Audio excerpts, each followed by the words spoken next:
we are talking with Astrid Bouverie from the Miami Minimalist. Welcome. Hi, thank you for having me. Great. I'm so excited for this talk. It's like a perfect time because I just started a decluttering challenge of my own. Oh, that I saw on TikTok. Yeah, it's for like every day of the month that you throw away that number of items. So like May 3rd, you throw away or give away or whatever, 3 items. The 4th, you do 4 items all the way to the end of the month.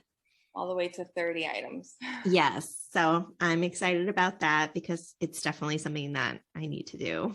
Yeah. Can you tell us a little bit about yourself? Okay. So my name's Astrid. I'm 32. I live in Miami. I'm a postpartum nurse. And I have 2 kids. One's 4.5. The other one's 2.5. And that's pretty much it. My passion is minimalism and helping moms like declutter and simplify their lives. But yeah, that's pretty much it about me. And who doesn't need to simplify their life, especially new moms? Yes. Oh my gosh. If I had known about this when I was like a new mom, well, I did know about it. I just ignored everything, but whatever. For those who might not know, what is the minimalist lifestyle? So for me, I believe minimalism is different for everybody. So it's not like a one size fits all because everyone has different values. Everyone has different needs. Everyone has different,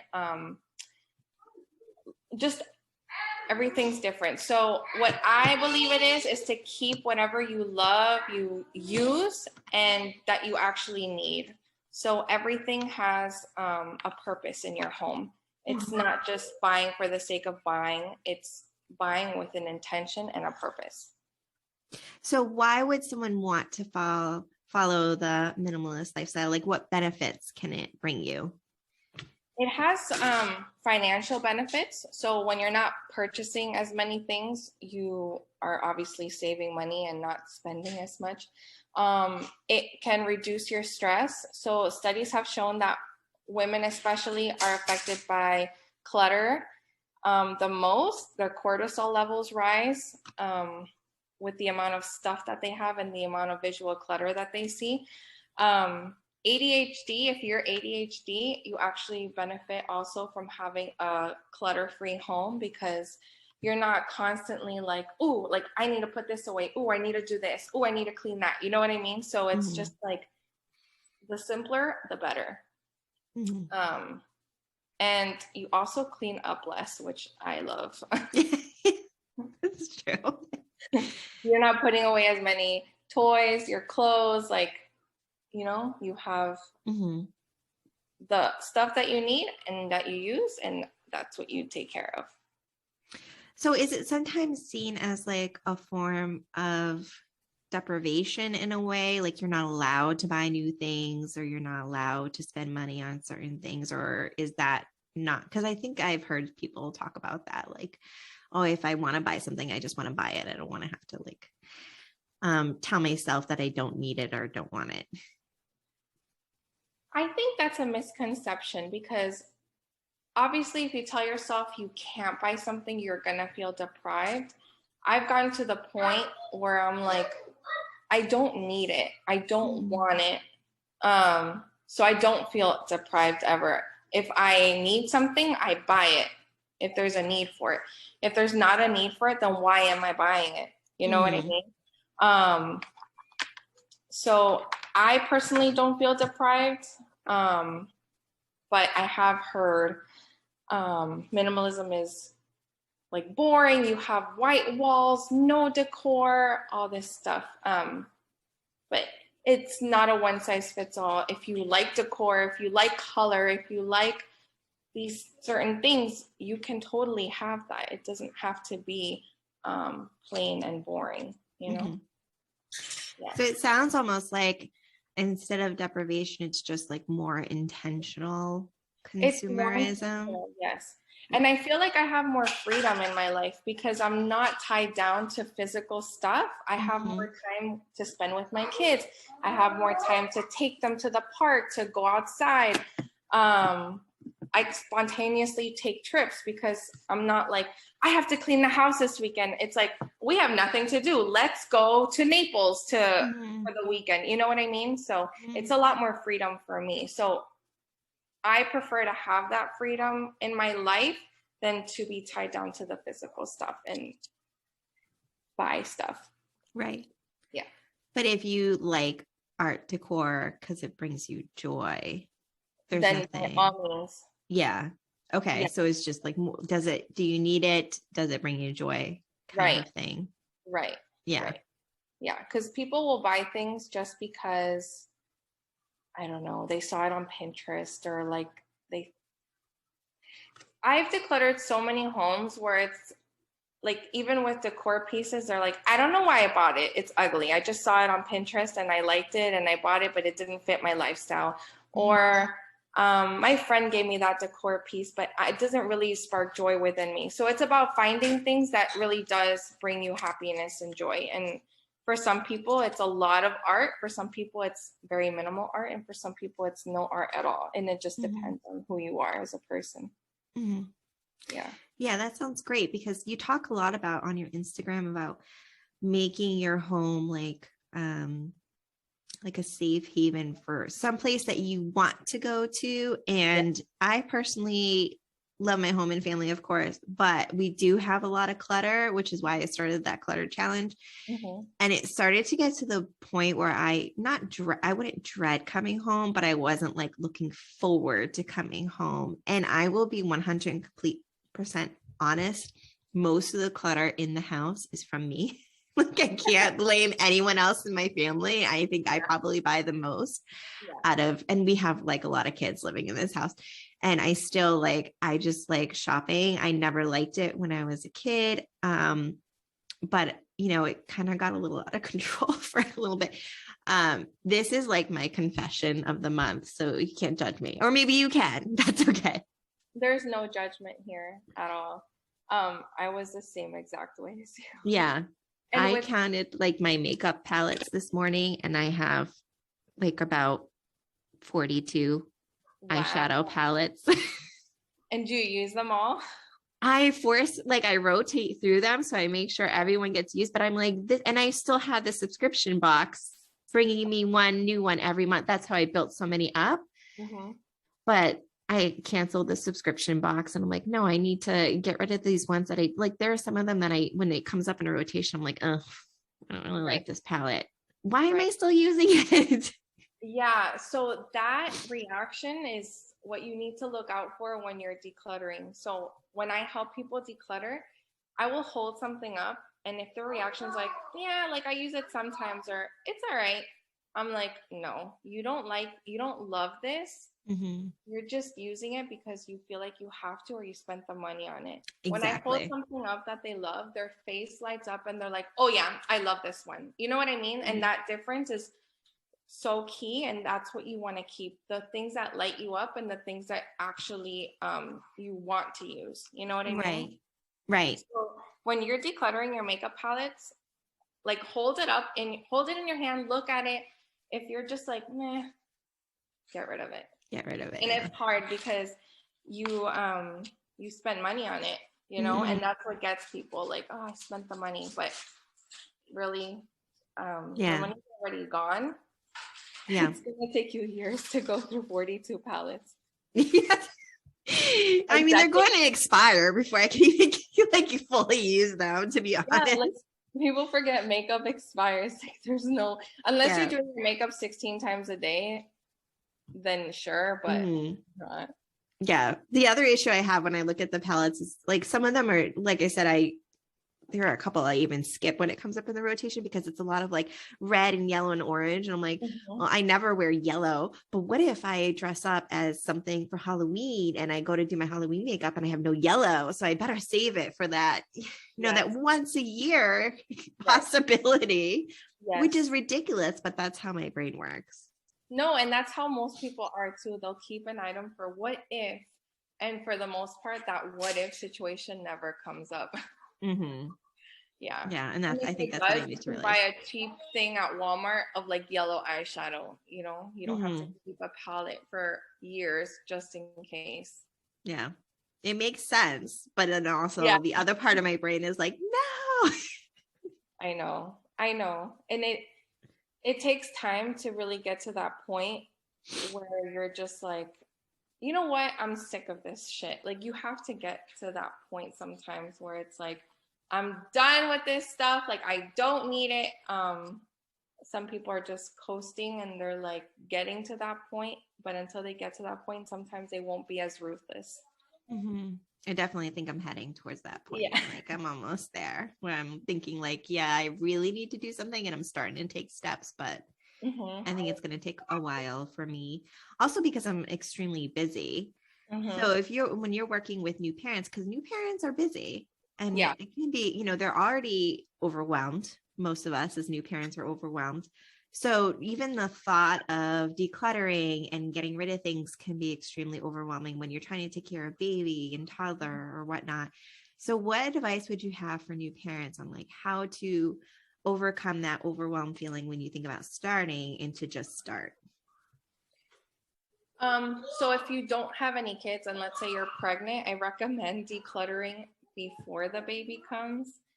Because once the baby comes, for the first, I would say 3 to 4 months, you're kind of in survival mode. You're not going to be thinking about um, anything other than feeding your baby, getting sleep, um, and eating yourself. So that survival mode, I definitely don't want you to focus on decluttering or anything like that. But so if you don't get it done beforehand, after that, I would recommend scheduling it in your like an appointment.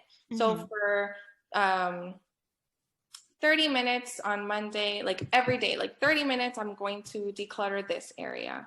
And always start small because a lot of people come to me and they're like, this room is horrible. Like it's just our junk room. I'm like, okay, we can't start that big because it's going to be overwhelming. You really Mm-hmm. have to start small and build up to that, So Yeah. I would say schedule it out, start small.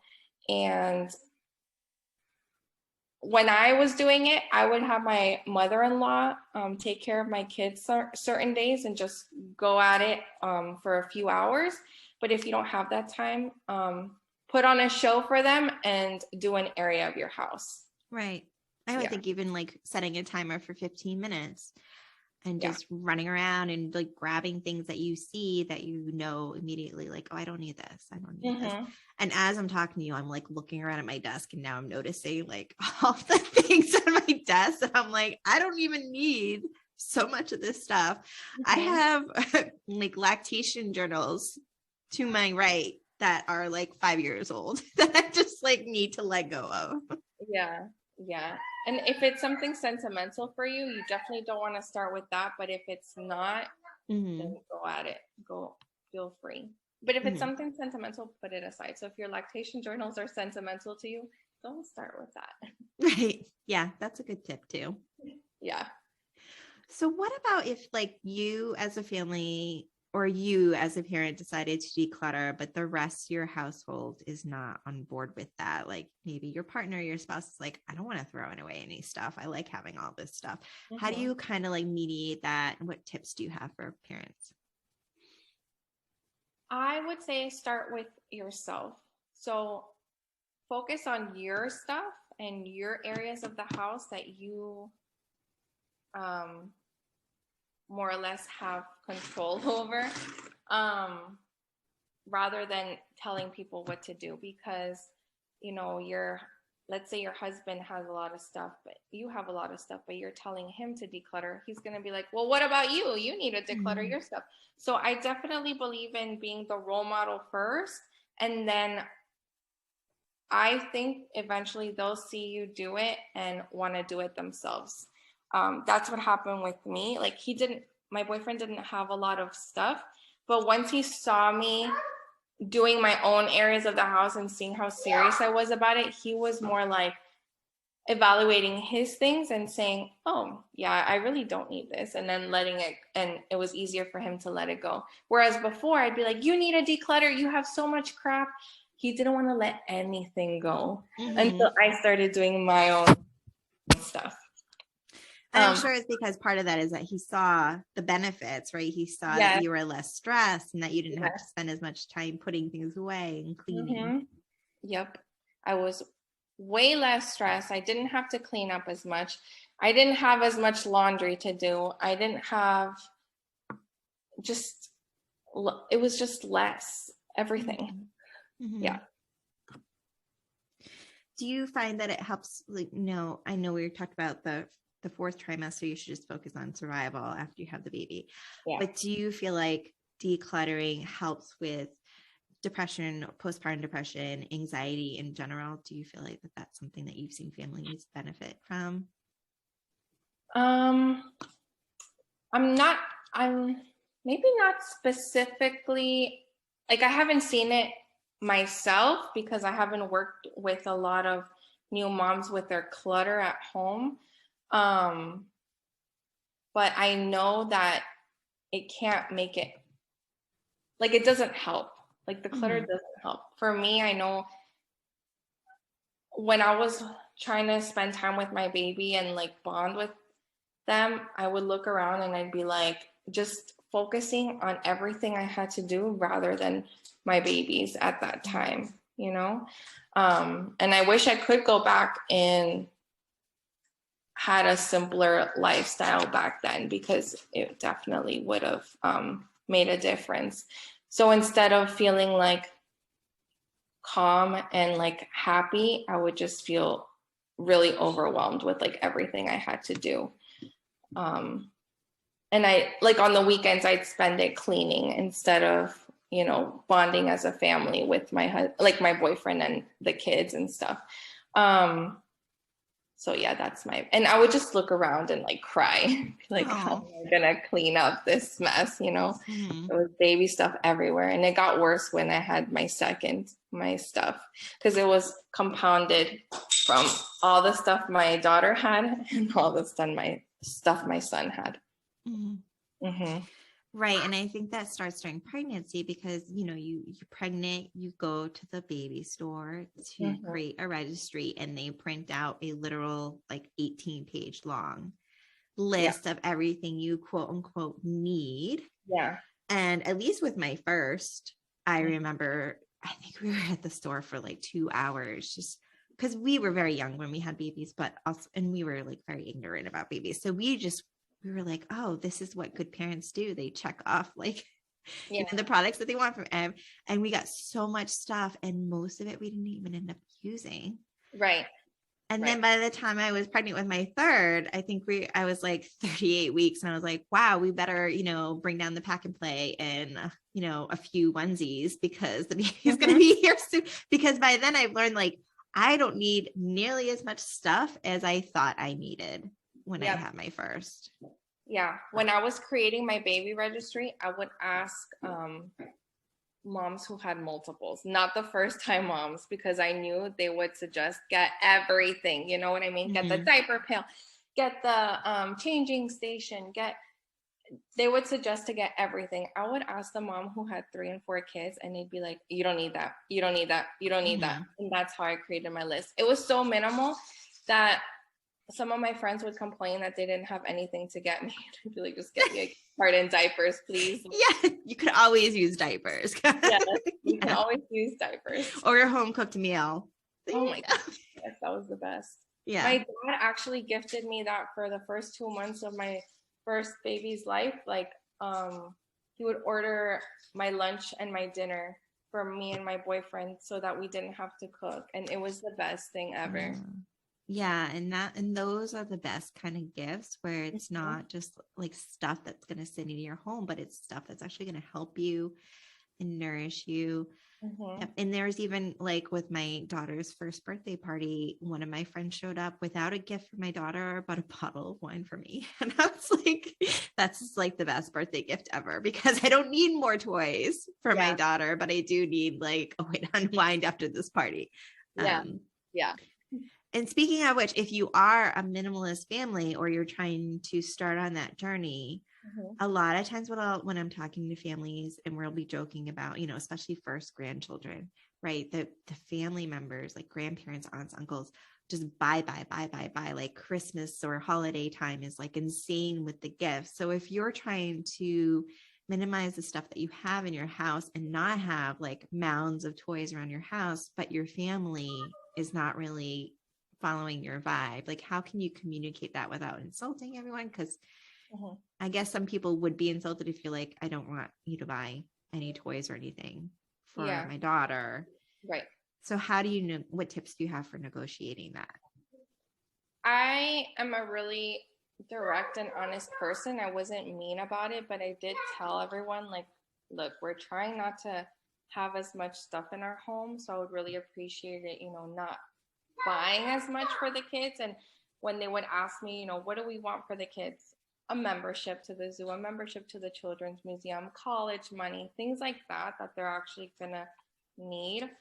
But my mother-in-law's love language is gift giving. Okay, so she loves to give gifts, but she started to see that not that I would give everything away, but I was very selective with the things that I kept. I was very grateful. And gracious. I would say, thank you so much. We appreciate this gift.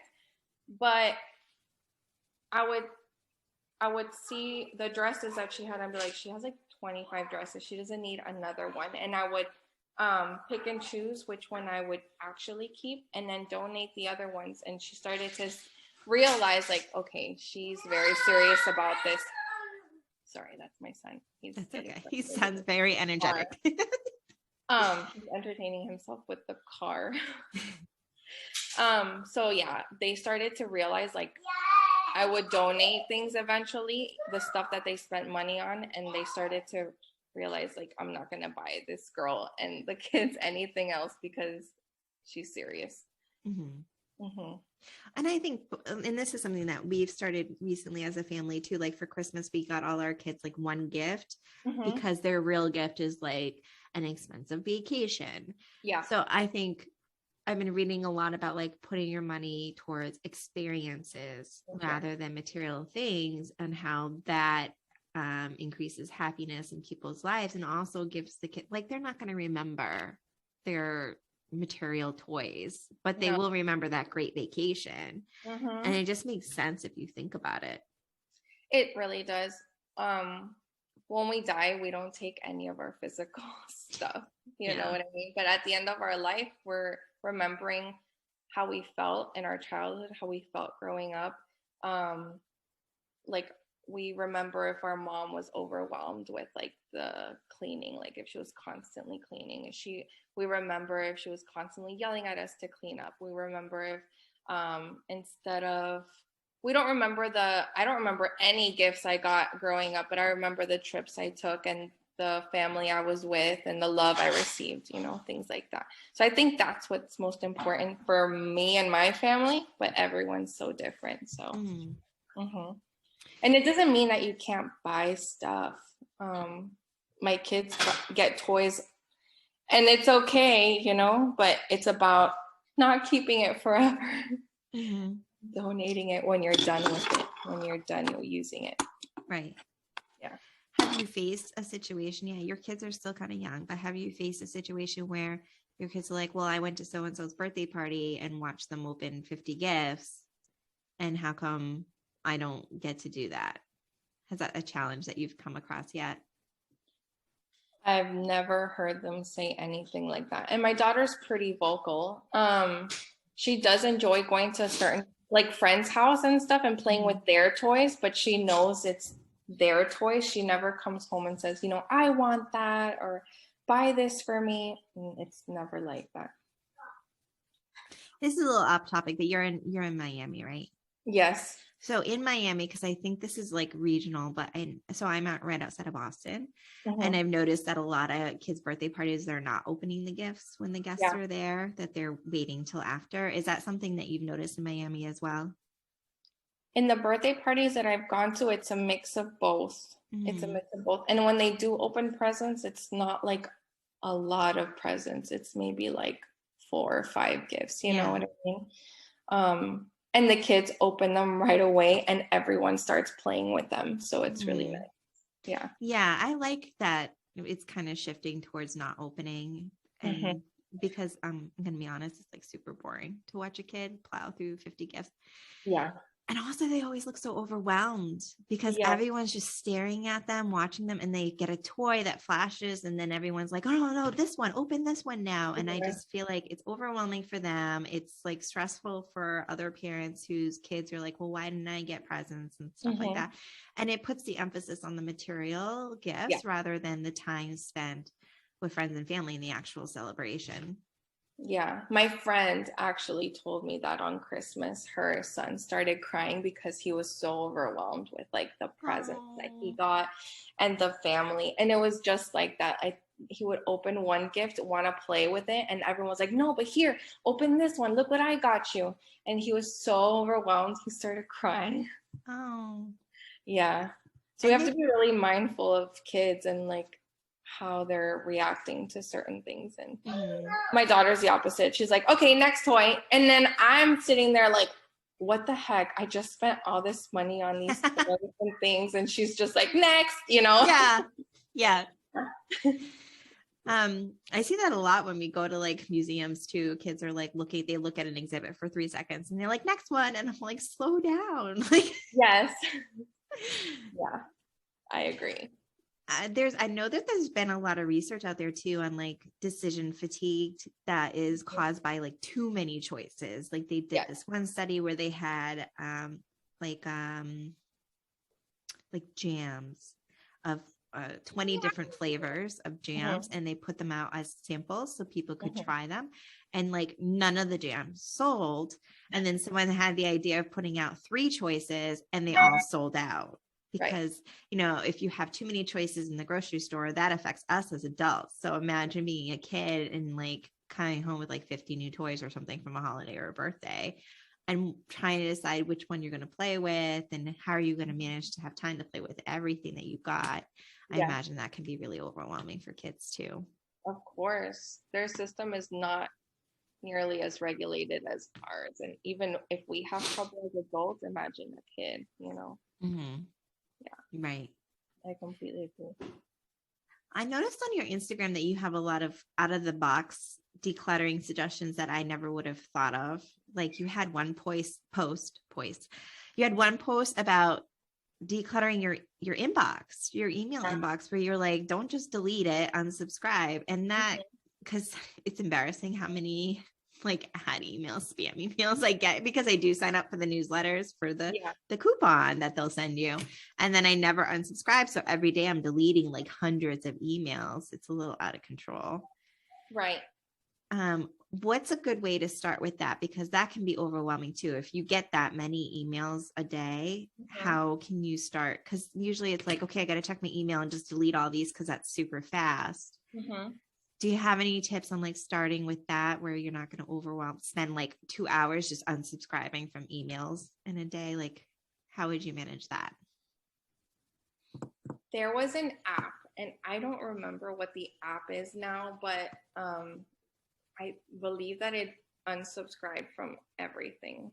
Oh, really? Yeah, you could pick and choose which one to unsubscribe from. And what I realized from that subscription, that app, is that so let's say you sign up for something, some companies will give your email address to other companies, which I didn't realize. I think I had like 900 subscriptions, and I was like, I don't remember subscribing to 900 things. And some of those websites and companies were totally unfamiliar to me. So yeah, so now I don't subscribe to anything. 10% off, I don't care. Don't send me any emails. Right. Probably won't ever buy from you again. You know what I mean? So, but my tip is just to set aside time and just do it. Like it's not going to get done just unless you just sit down and do it. It took me hours to unsubscribe from all those email addresses and delete. And I'm still not done. I went from, I think I had 22,000 emails. I went down to like 6,000. And I was like, I'm done for the day. I was so burnt out. So I think doing it slowly would be a lot easier. Maybe like have a goal of 5 a day or something, whatever you can handle. Yeah.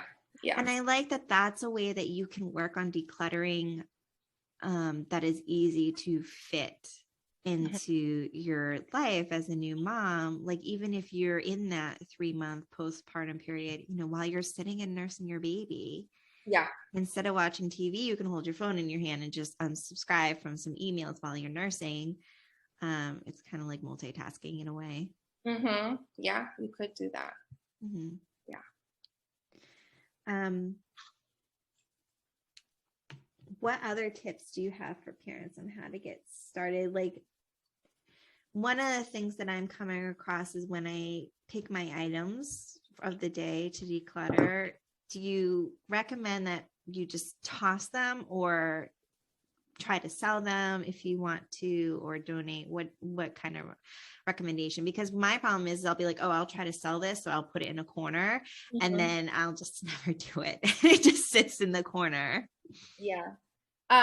So when I declutter, I try to have like 3 or 4 boxes. So one of them is keep, sell, donate, and trash. Okay. So then all your sell items are in one box. If you really want to sell something, all the donation are in another, trash is in another, or you could just use your trash bag, whatever.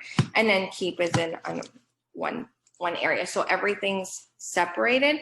In terms of selling, I've tried selling. I've been ghosted. I've been ignored after being told that, yes, we're going to meet up, and it doesn't work out. And for the $5, it's really not worth it. So I've started to differentiate what's worth selling and what isn't. I think anything above like $50 could be worth your time. But give yourself a max of like 3 or 4 days to sell it. And if you can't, just donate it. I like that, like putting a timeline on it. Yes, putting a time limit. If not, you're going to sit there with that item for a month and never get rid of it. And then it'll just start becoming part of your home again. Yeah. I imagine that's why some people will post like lots of, like a whole lot of things and just be like, I'm not willing to sell these separately. You have to take everything or nothing at all. Yeah. And I imagine that that's their way of trying to make it more worthwhile. If they've got all these like little things for $5, but they don't want to sit there and deal with all the issues that you listed. Yeah. You know, getting rid of everything all at once to one person might be a better, even though you're increasing clutter in their home. Yeah. And when you're sorting, I recommend not posting anything to sell until you're done with everything, because then you get caught up with like, oh, I need to take a picture and post. You know what I mean? Just make a pile and then at the end take pictures and post everything all at once to sell. With donation items, I recommend as soon as that box is filled, get it out of your home. Don't let it sit in your trunk, because it'll sit there for months.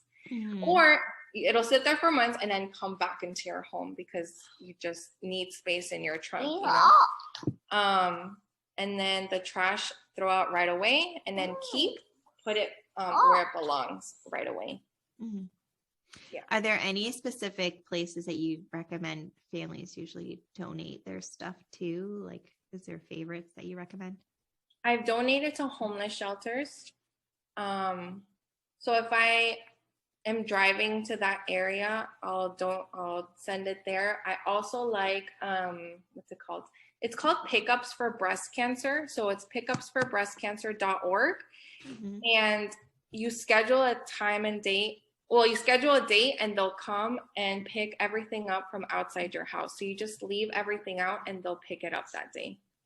Oh, wow. So I really love that because I don't have to take it anywhere. I just set it up the night before and they pick it up in the morning. That's a great tip. Thank you. Yeah. People also use Goodwill, and they have, what's it called? The Salvation Army. You can do that.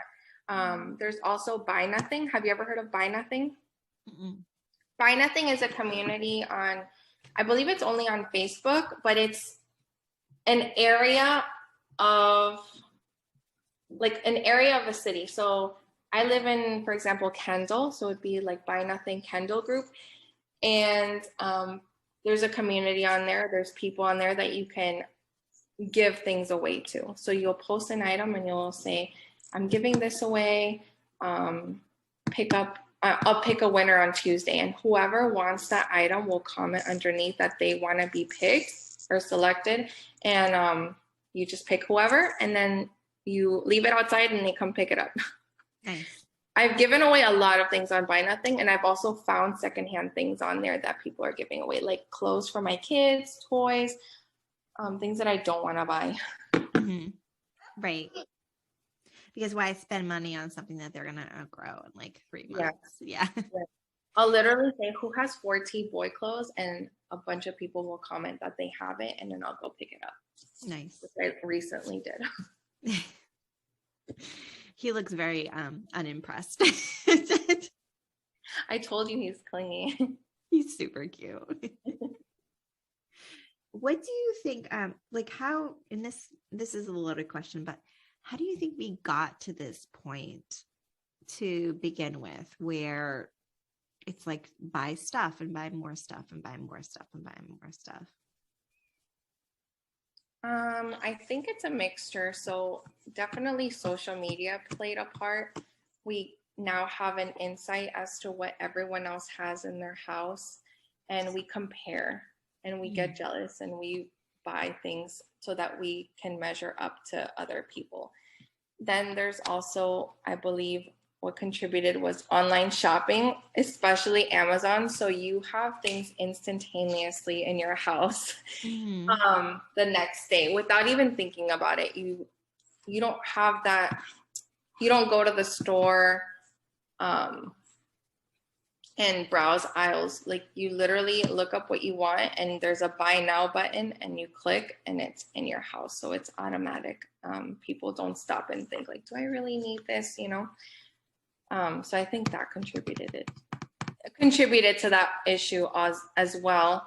And then I also feel like the houses are getting bigger. I think they've like doubled or tripled since I think the 1940s. I'm not too sure, but we feel like we have to fill up every single space with stuff. People don't really like white space and empty space, so they feel like they have to fill it up with stuff.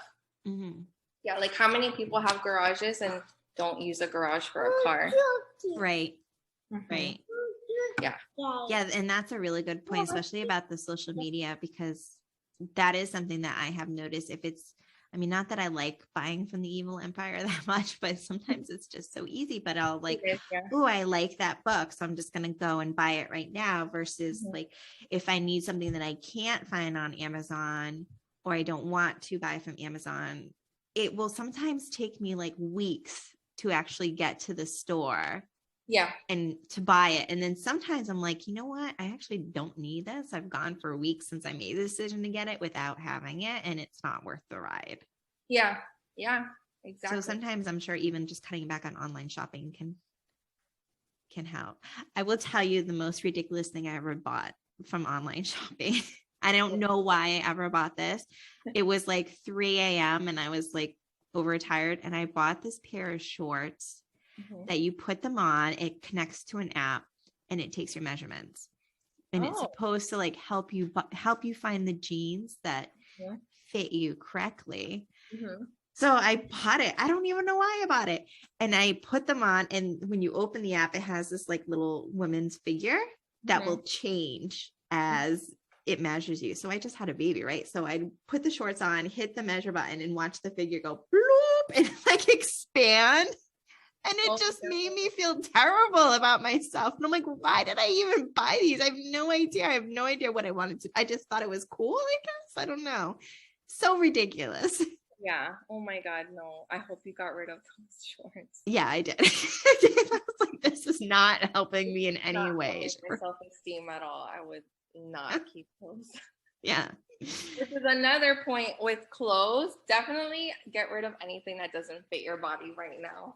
Like I feel like clothes can bring us so much shame if we don't fit into the sizes that we used to be, especially before we had kids.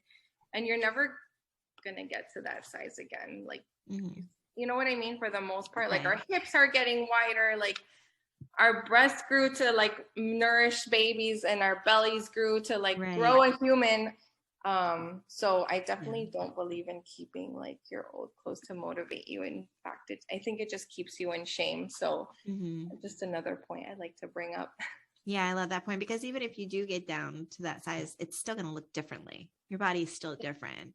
It's going to look different. Yeah. Yeah. And I like that there's like a lot of fashion people, Garrett, who their audience is primarily parents, and they talk a lot about picking your wardrobe so you can mix and match. So you don't need to buy as much clothing to have different outfits every day. Yeah. Yeah. Yeah. There's also something called what's it called? It's called something wardrobe, like a minimalist wardrobe. I don't know what it's called, but it's essentially that, like you have key pieces that you can mix and match with several different things, so that you don't have to buy a wide range, unless clothes are your thing, like, and that's totally okay. You don't have to wear a black shirt and jeans every single day, but for people who don't enjoy clothes and clothes shopping, that could be a good option. Right. Yep. I love that idea. This has been so helpful. I think you have so many amazing ideas. What kind of services do you offer for families? Right now, I'm just mainly on Instagram. But I do in the future want to start my podcast, and I'm writing out a course right now on decluttering and like what would be like how to do it, because a lot of people don't know how to do it. A lot of people don't even know what decluttering is. Right. The other day, my friend thought it meant like, she's like, I don't have clutter, I just have a lot of stuff. I'm like, no, decluttering is getting rid of like the stuff you don't use. She goes, oh, then yeah, I need to declutter. Like, you know. So yeah, I want to do a course, and then I also want to include a section on baby time. So like what you really need when your baby comes and what you don't need. That sounds great. That would be super helpful. And where can people find you on Instagram so they can be on the lookout for when you launch your podcast and when you launch this course? I'm at the Miami Minimalist, which is a mouthful. Yeah. But it's such a great account. Like, I love you have like reels, like come clean this room with me and stuff like that. Yeah. Yeah, I love your reels. Oh, and I also started a TikTok with the same name, at the Miami Minimalist. Okay. Well. Yeah. It's embarrassing how much time I spend on TikTok. And you know what gets me on TikTok is those, top 10 Amazon finds of the week, or top 10 Amazon products for traveling. And they make them look so cool. And I'm always like, I want to buy that, but I've been good. I haven't bought anything off those videos. That is not on my algorithm anymore. Yeah, TikTok, like, it's always showing her these videos. I'm like, not interested. Because you get so tempted. Mm-hmm. Oh, yeah, that does sound great, but for the most part, I do not need it. Yeah. Well, thank you so much. This was such a great conversation, and we're definitely going to link to your Instagram and those other resources that you mentioned for parents to find. And I really appreciate it. Thank you for having me. Of course. It's really fun.